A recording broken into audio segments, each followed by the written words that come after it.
Hey, good afternoon, everyone, or good morning, depending on where you are joining in from.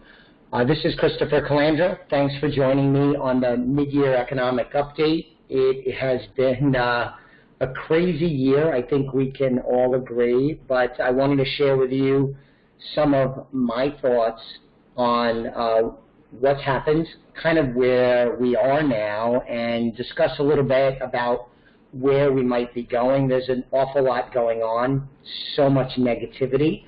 So I think we put together a really good presentation for you. Hopefully you'll find value in it. In terms of questions, I want to be respectful of everybody's time. There is the chat button, so if you want to fire off a question using chat, if there's time at the end, we'll get to it. I want to keep this at around 30-35 minutes. I should be able to do that. And if we don't get to your question, reach out afterwards. Or if you have questions, you could direct them to me by phone or email, and we could get to them separate from today's presentation. So I usually start with a quote. I'll do so this time. It's unknown, but it is an investor's worst enemy is not the stock market, but their own emotions. What's happening now, including with the markets, is a lot of emotion. There's a lot that's gone on this year, but even the last couple of years. It's been a challenging few years that began with the pandemic, of course. So the agenda, I want to talk a little bit about the tough start to the year, cover a bit on bear markets, sort of a historical perspective. I want to cover some reasons to worry. This is sort of a common format for me, is talk about some of the things that are problematic, and there are a lot of them. I want to cover a little bit on the interest rate front, talk about the recession risk. One of the big themes that I have had the last couple of weeks, and it will be a theme, an important topic for the second half of this year and maybe beyond, is something called the wall of worry. I want to talk about that. And then cover some causes for optimism. You might be thinking there are no causes for optimism, but there are, and I want to discuss some of the ones that I think are important with you. So Q2. Continue to be tough. The markets were down in the first quarter, and they were down even worse in the second quarter, punctuated by a really, really awful June. This meant that the markets officially entered into bear market territory, which is defined as a drop of 20% from a previous high. We also saw more activity from the Fed, with them raising interest rates by 0.75% in June. That was the biggest rate hike since 1994. What I'm talking about there, everyone, is that over the last generation, the Fed has mostly moved in quarter point increments. They would raise rates maybe 0.25% or 0.25%, or they would reduce rates by a quarter point. This time around, they made the big jump of 0.75%. That was very notable. We're going to talk a little bit more about that when we get into some other slides, because I think it's noteworthy. The expectations are that the Fed will continue to raise rates throughout the balance of this year because of inflation, which of course continues to be a major issue. And I want to point out, and we're going to touch on this throughout today's discussion, is that Americans are in a sour mood.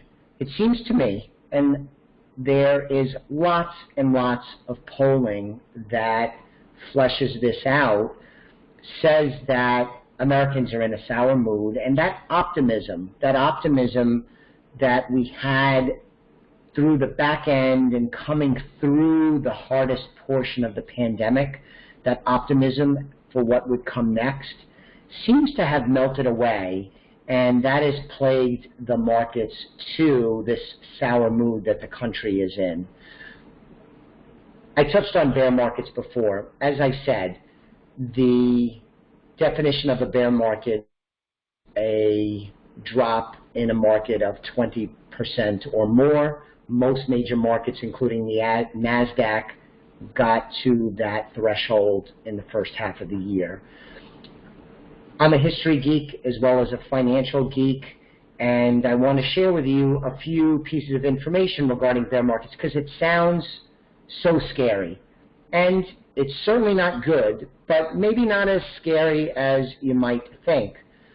To begin with, bear markets last for less time than bull markets. Bull markets are periods when the market is on the upswing. So the average bear market lasts for 9.6 months. Now those often are very difficult months, but 9.6 months. We're at about 7 months. Bull market average lasts about 2.7 years. And that tells you that you often are in an uptrend market more than you're in a downtrend market, even though we're in one now.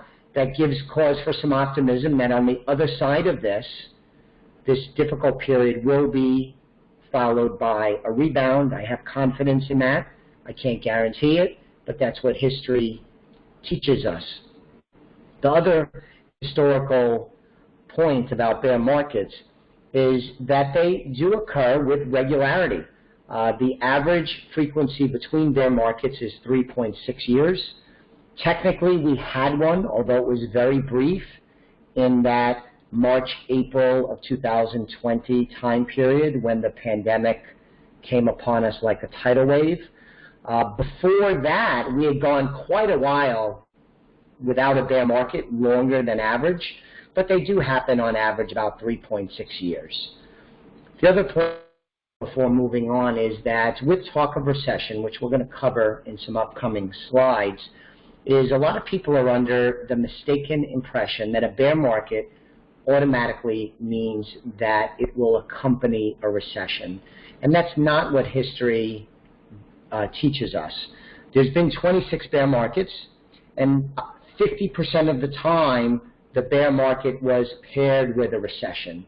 And we're going to talk again in a couple of slides about where we are, might we get into a recession, but just because we're in a bear market does not automatically mean we will end up in a recession. So hopefully I made that clear. Reasons to worry. Reasons to worry. This is not a complete list because there seems to be a lot of worrisome things, items that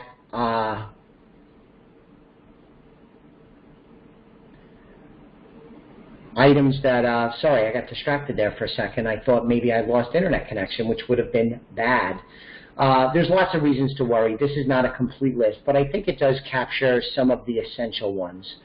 Inflation, I don't need to tell you, is the topic of the day. It has captured the imagination in not such a great way of the American people. It is a very clear problem. One of the things that I often say as I speak with folks is there are some things where you want or need your talking heads in the media or politicians or even economists to kind of explain. People don't need inflation explained to them. It's very obvious as to what's going on. I'll often give the example of you head out and you fill up your gas tank in the car and you say, wow, prices are up at the gas tank, although they have come down a bit the last stretch. And then you meet some friends for lunch and you're like, wow, lunch prices. You go to the grocery store to pick up some stuff for dinner and you realize, wow, my grocery bill is way higher than it used to be. Then you get home, you open up your bills and you look at your credit card statements, your utility bills, and again, you recognize that prices have increased. You don't need anybody to explain it to you. It is in your face, very tangible, and it is impacting, for the worse, all Americans every day in demonstrable ways. So inflation is the key issue. What that has meant is the Federal Reserve has swung into action and begun raising interest rates. They've raised interest rates 3 times. I mentioned on the previous slide, most recently in June, with a 0.75% interest rate hike.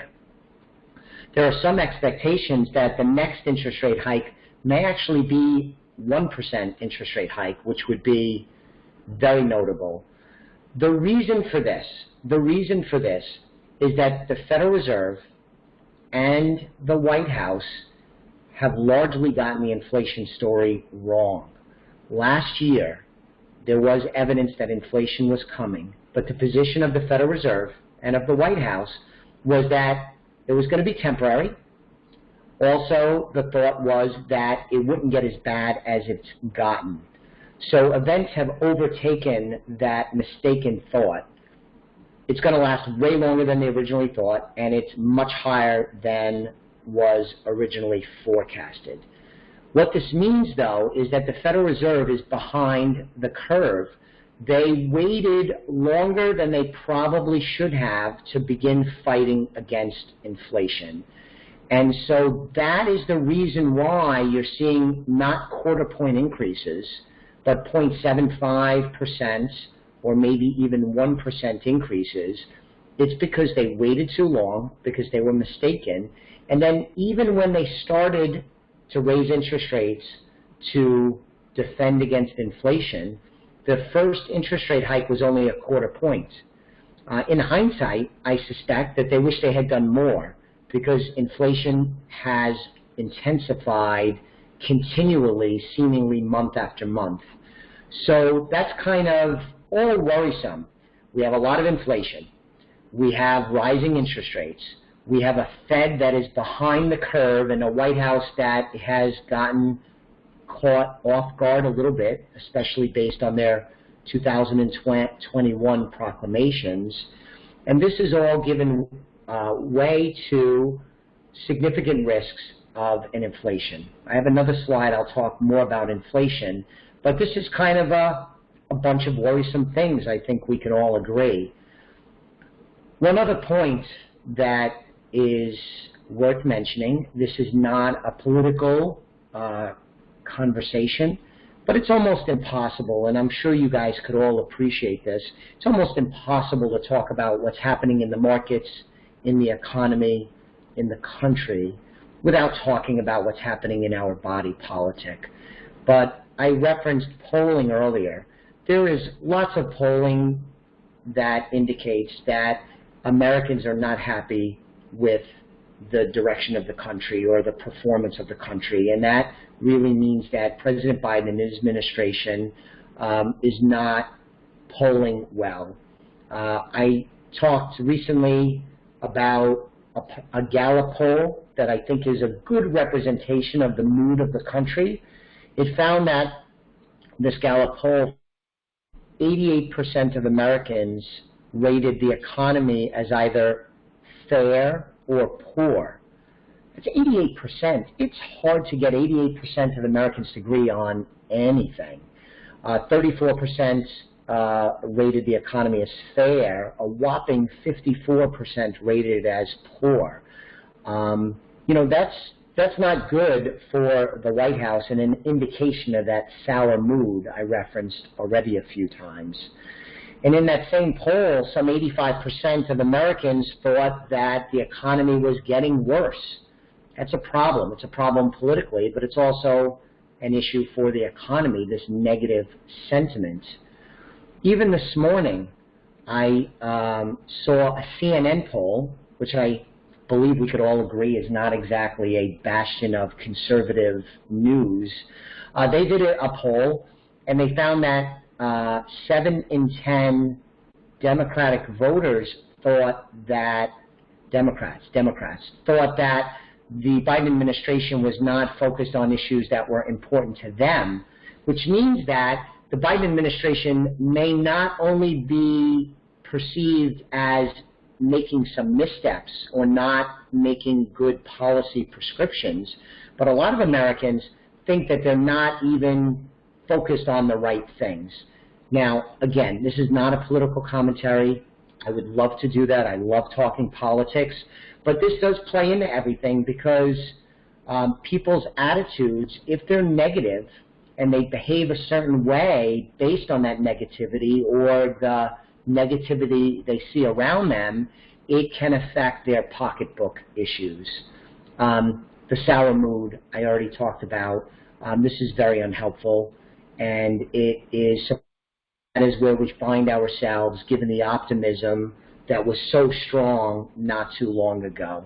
So I think those are the key things that are worrisome for the economy, and it's partly an economic problem, it's a problem for the market, and it's also an issue when you look at what the politicians are confronted with, especially our president. I've talked about interest rates a bit, but I wanted to give you a visual graphic that shows where we are, because if you look to that bottom right, you can see clearly how interest rates have jumped up quite a bit, with that red color showing what happened just in June, and we're likely, very likely, to add to that in the upcoming months, where that graphic to the far right grows higher. But you could also see that it comes off very low levels that we've been in since the pandemic. And if you go and you look at that graphic, we had those very low levels between 2009 and 2015 or so. And you could also see that even though it's jumped up a lot recently, especially in June, when you go back farther, we're still a long way from what used to be the norm. Looking at the list of people that are in here, a lot of you have experiences where you could say, my first mortgage was X, or I remember when I used to get so much in my CD. These interest rates have been historically low for over a decade now, for the most part, other than that brief increase in that 2016-2020 timeframe. So from a historical standpoint, we're still low, but it is a little jarring how quickly rates have gone up, and they're likely to go up. But again, I remember the mortgage I got in 1993 when I was 23 years old was 8%. We're still a ways away from mortgage rates that are that high, but you could also recognize when you were accustomed to 3 and now it's at almost 6, it makes an impact. It definitely makes an impact.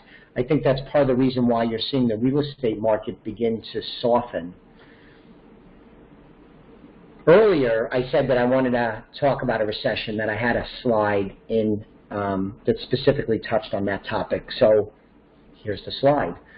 A recession is defined generally as 2 consecutive quarters where the economy shrinks, where gross domestic product decreases. We had that in the first quarter of this year where the economy shrunk. And we don't know yet how the economy performed in the second quarter.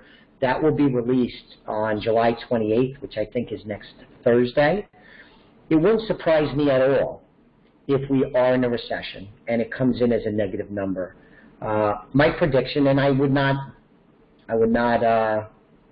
build too much into my prediction because it's not exactly what I do day in and day out, compile statistics on this stuff. But my sense is that we're likely in a recession. I think it probably will come in at a very small negative number where the economy might have shrunk, but just a teeny tiny bit in the second quarter. It wouldn't surprise me if it might have grown just a little bit, allowing us to say that we avoided a recession. But irregardless, I think economic growth slowed in the second quarter, and the economy is either in a recession or is awfully close to recession levels. If we are in a recession, like I think we might be, and will become, will it stay shallow?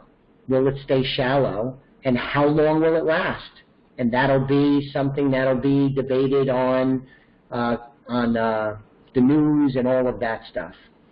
If we're not in a recession and we manage to avoid it in the second quarter, the discussion will continue to be, might we end up in a recession because of what actions the Federal Reserve is taking? Because the Federal Reserve raising interest rates is meant to slow economic growth, to slow demand, to dampen the price hikes. That is exactly what the Fed is trying to do. And a result of that might be choking off economic growth and throwing us into a recession, which is not necessarily the end of the world, but if we could avoid it, it would be good. What's weird about this is usually you would have a recession that would be accompanied by a weak job market, where you have companies downsizing and reducing their payroll, or at least not hiring.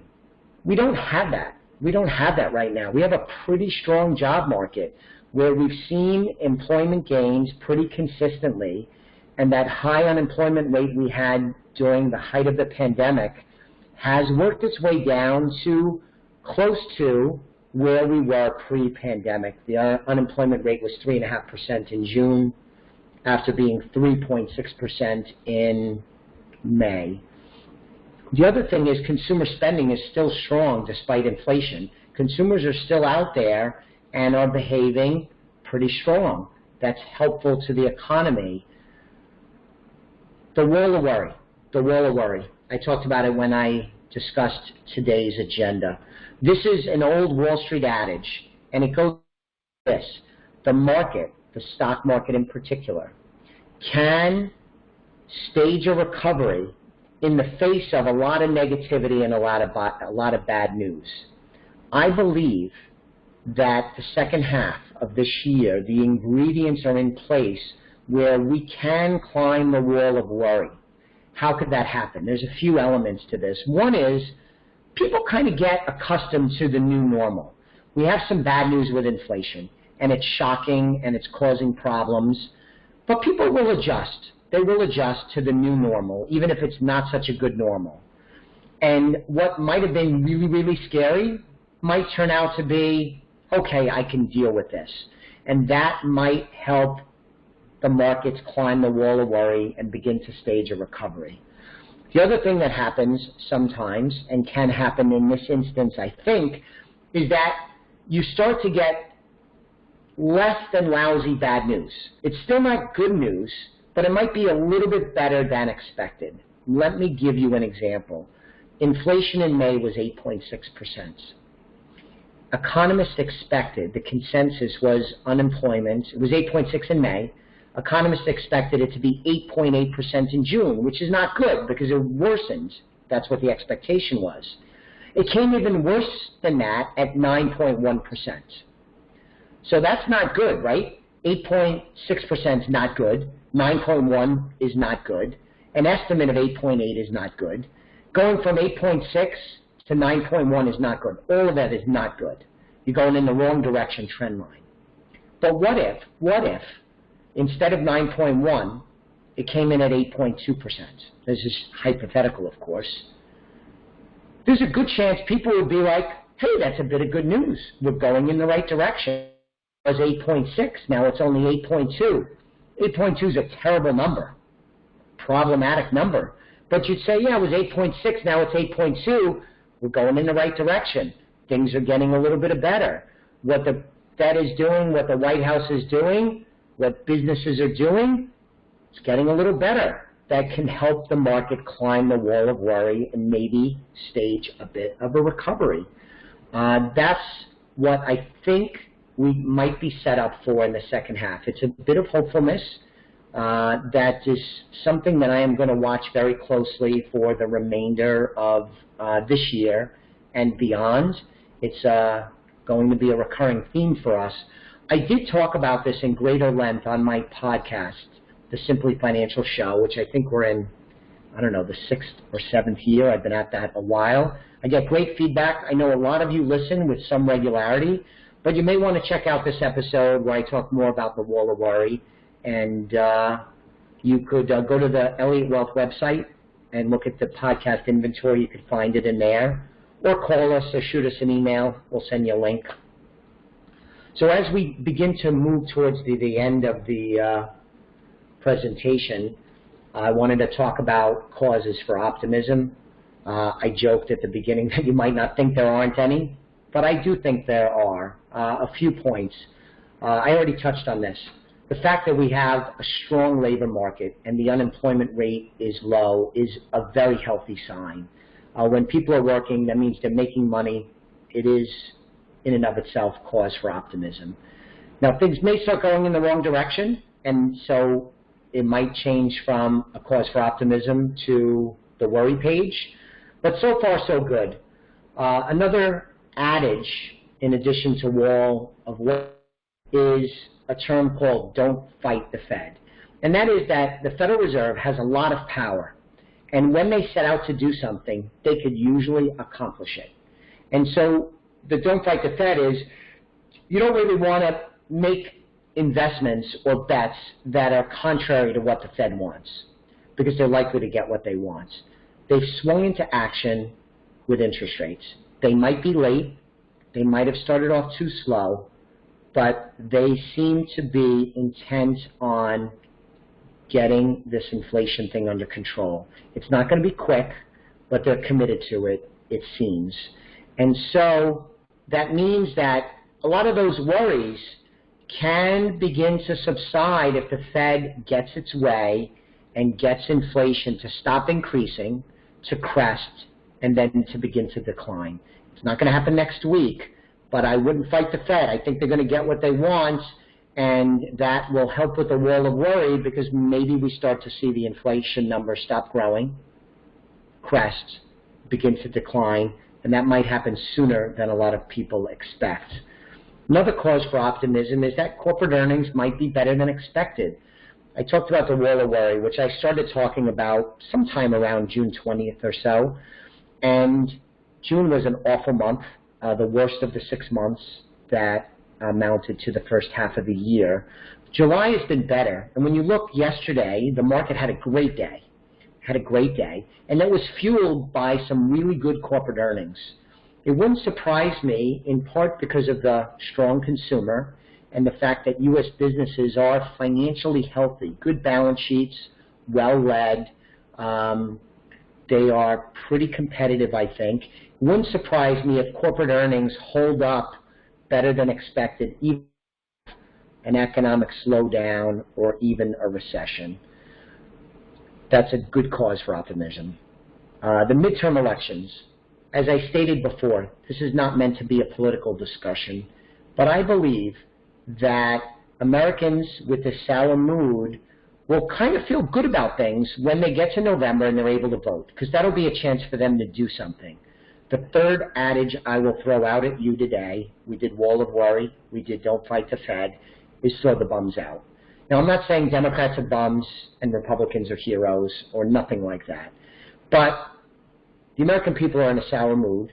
They'll be able to go to the polls in November and maybe do a course correction. If you believe the polling, the Republicans are likely to take control of one or both chambers of Congress. The Americans will have a chance to vote, maybe throw the bums out, course correct. It happens a lot. Usually, the party that is in power in the White House loses seats in the midterm elections. It's kind of a normal thing. So I think that might be good psychologically for the American people to be able to do something and really voice their displeasure at some of the things that's gone on. I'm not commenting on that's right, wrong, or indifferent. I'm not saying everything is President Biden's fault. I'm not saying any of that, but that is a psychological element that I think might lend itself to some optimism. American dynamism. This is a constant theme for me, and you've probably heard me say this. We live in a great country. The U.S. economy is still the envy of the world, and part of that is because we have a great ability to work through problems. It might not be easy. Sometimes it's ugly. Sometimes there's some fighting, bitter fighting amongst people about what direction, who's right, who's wrong. But if you think back to 20, the American economy, the country, was really able to adapt and evolve very quickly in some very difficult circumstances. And I believe, as always, there's cause for optimism as we go through this very difficult episode, because businesses, Americans, even our politicians, they will react, adjust, evolve, pick your adjective, and that always is a cause for optimism for me, and hopefully you can see that as well. And the last bullet point is, I know it's faded into the back page a bit, is this conflict in Ukraine. It is a very good thing that it has not spread. It is awful what's happening there, sad to see war and all of the destruction it brings. But back in February and March, the risk that the war spread, perhaps triggering World War III or a larger land war in Europe, was maybe not super high, but higher than it had been, uncomfortably high. And I think it's good that it hasn't spread, and it seems like that is unlikely to happen. So those are some key causes for optimism. I kind of feel good about the second half of the year, despite all the negativity. It's not that I'm oblivious to it, obviously not, but I really like this wall of worry theme that I have. So that's kind of the nuts and bolts of the economic update. This slide is kind of a stock slide for me. I use this in webinars regularly. I just want to remind you that what you could expect from us is a regular review of changes that might affect you. We want to stay up to date on things. We want to have regular communication. We want to reach out to you by phone, by email, the podcast, our Zoom meetings. There's a lot of ways we want to communicate to you what we think and where we believe the country is. We also want you to communicate with us. If you have concerns, there's a change in your life, you read something, you have an idea, so please reach out to us. That's what we're here for. And the last bullet point is that we're going to continue to review economic, tax, estate, and investment issues for our clients so that we could stay abreast of what is going on. This, too, is another slide that's pretty standard for me, but it's worth repeating. Your health and your well-being is our highest priority. We really appreciate, the team and I do, the opportunity to assist you with your financial needs. Our motto, our internal motto, is we're always planning for your success together. So I appreciate you listening today. I went a little over the 30 minutes. I think we're at roughly 33 minutes now. So maybe we could hold off on questions, but I encourage you to email me or call if you have any thoughts, any feedback, constructive criticism, compliments, questions, whatever. Shoot us an email, call the office, we'll be responsive. I thank you for listening today. I tried hard to communicate some valuable information. Hopefully I was successful, and I also hope that all of you have a great remainder of the summer and that the second half of the year is a wonderful one for all of us. Thanks for listening today. I hope to talk to you soon. The views expressed are not necessarily the opinion of SagePoint Financial Incorporated and should not be construed directly or indirectly as an offer to buy or sell any securities mentioned herein. Investing is subject to risks, including loss of principal invested. Past performance is not a guarantee of future results. No strategy can assure a profit nor protect against loss. Please note that individual situations can vary. Therefore, the information should be relied upon when coordinated with individual professional advice. Please note the information being provided is strictly as a courtesy. When you link to any of the websites provided here, you are leaving this website. We make no representation as to the completeness or accuracy of the information provided at these websites, nor is the company liable for any direct or indirect technical or system issues or any consequences arising out of your access to your use of third-party technologies, websites, information, and programs made available through this website. When you access one of these websites, you are leaving our website and assume total responsibility and risk for your use of the websites you are linking to. Securities and advisory services are offered through SagePoint Financial Incorporated, member FINRA SIPC. Insurance services offered through Elliott Wealth Management, LLC, not affiliated with SagePoint Financial.